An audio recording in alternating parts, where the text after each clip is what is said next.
Hello Harv video, all this stuff, welcome back. Today for you guys, I'm going to be giving you my thoughts on how to light, expose and grade a moody, low-key scene and show you how to go from this to this. This is kind of a subjective topic because there isn't technically a wrong way of doing things, but hopefully you'll find some interesting tidbits in this video.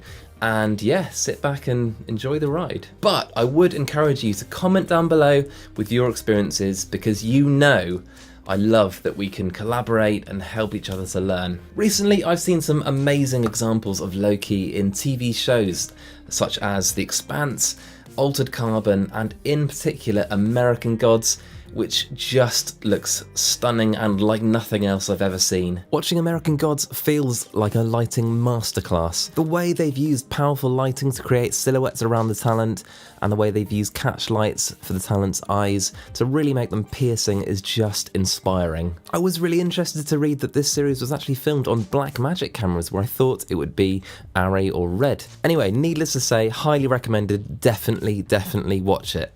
So I'll be taking inspiration from all of those shows in this video, in particular American Gods. What I'm looking for is that extreme contrast, super crisp and sharp look, and we're going to use highlights to our advantage. So let's get on with it. This is what I started with, just the overhead lights on in the room. To begin with, I decided to use a linear profile, in this case Cine 1, instead of a log profile, and I'll get to that later. The quality of light is pretty horrible and quite unflattering, so let's turn all the lights off and get lighting our subject. The first thing I did was add a hair light, and I used an Aperture LS Mini 20D.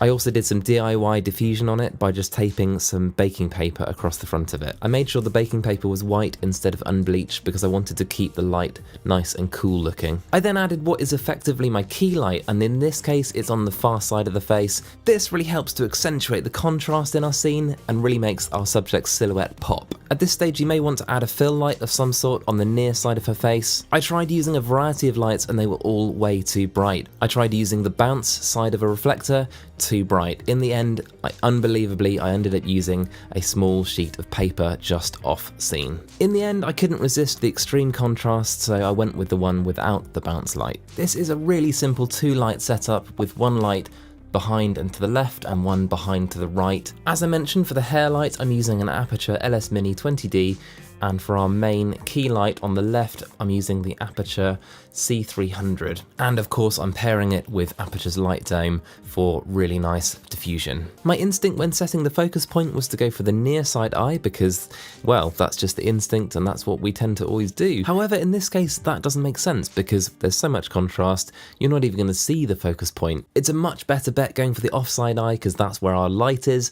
And you'll notice that this is very much the fashion in many TV programs these days. I then switched over to a log profile because I thought I could better achieve what I was looking for. And looking at the histogram, this just shows you how useless they are when exposing this kind of scene. Most of our image is below 25% and we can see any kind of highlight information is just creeping its way up. A waveform gives us way more useful information. In this case, we can see that the highlight areas of her face on the left side are up at 75%, and the shadow areas are sat at around 30%, which is going to be perfect. All of that information we saw below 25% in the histogram, we can see here is actually the background, and that is exactly where we want it. Right, we've got all our shots. Now let's move things into editing so we can grade things.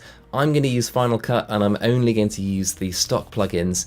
So in theory, you could do the same thing, you could mimic exactly what I do in any editing program. Let's do it. The first thing I'm going to do is to drop the exposure slightly, and this is great when I have to do this in log because it means I've overexposed for my scene slightly, and it means that things are going to look slightly cleaner. I'm just using the color wheels function, which obviously Resolve has and Premiere Pro has, so that's no problem. It's starting to look good, but I really want things to be super contrasty, and I'm still seeing lots of information in the shadows.